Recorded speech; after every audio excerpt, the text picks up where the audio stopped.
All right, today we're doing something super simple for our auto start stop disable here. This is from 4D Tech. I kind of found this company looking around the internet. A lot of people use the auto start stop disable that you have to take the top of your dash apart and stuff and plug it in behind the button. This right here actually is very simple to install. It goes right behind the glove box. You don't need any tools to install this thing.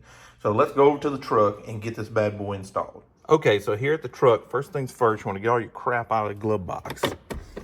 Then open up the glove box. Here on the side, we have these little tabs. So I have this side, and then there's another one on this side right over here that you can pop. Once you get those popped perfectly at the same time, it'll fold down like this. Then you just take the glove box and pull it right off of the truck.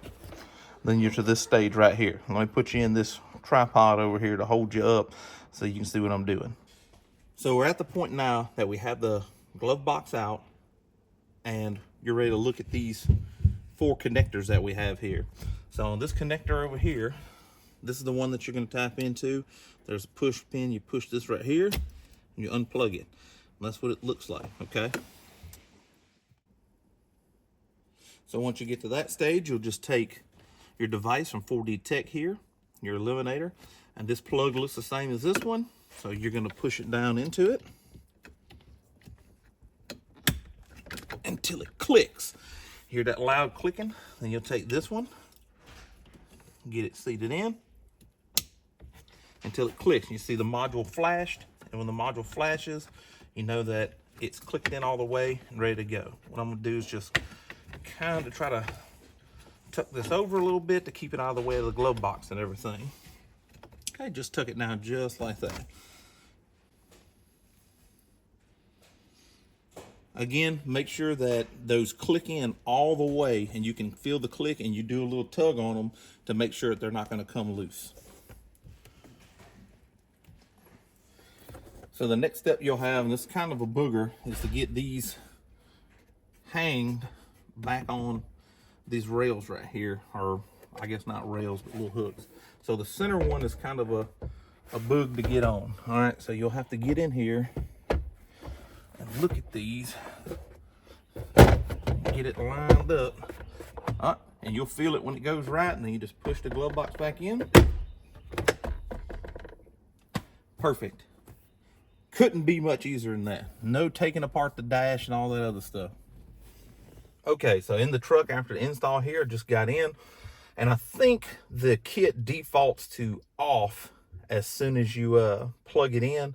We'll see once we get it started up and all where the button goes to. Look at that screen protector.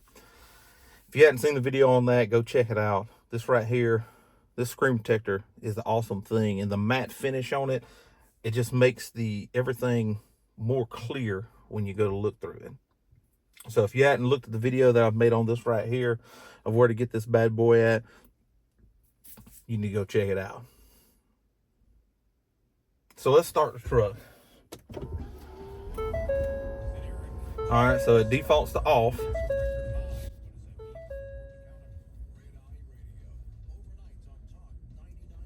So the first time you do it, it took a second, but it'll be a little quicker next time. And so if you want it back on, you just turn it on, and then if you turn the truck off and crank the truck back up, it just defaults to the last position. So it saves whatever you had last. So it doesn't automatically always turn it off. But if you turn the truck off and you have it turned off, it will go to whatever your last setting is, which is pretty much how it should be from the factory. It should have a memory of what your last setting is, and that's what this device gives you. And it gives you that without having to take apart the dash. And I know a lot of people use the Auto Stop Eliminator brand, and I mean, it works. Don't get me wrong. There's nothing wrong with the product. You just got to take all this stuff apart. It plugs in back behind the button. This over here seemed a lot more easy to me, so I decided to get it and make a video on it to kind of get the word out there about this product and the ease of installation. It really takes no tools to do, none. And it works perfectly, as you can see. So thanks for watching, everybody. I know this was a short video. Got more stuff coming, more things in the works. I know some folks want me to get superchargers and stuff, but hey, if you want to pay for it, you come to the house for $13,000, we'll order that bad boy and we'll put it on the truck. You know what I mean? Other than that, I'm looking at a leveling kit and stuff from Ford Performance, and some other things. You're gonna have to just stay in tune to see what's going on. Appreciate everybody from watching. If you think that anybody would enjoy this content, make sure you share it with them. Thanks.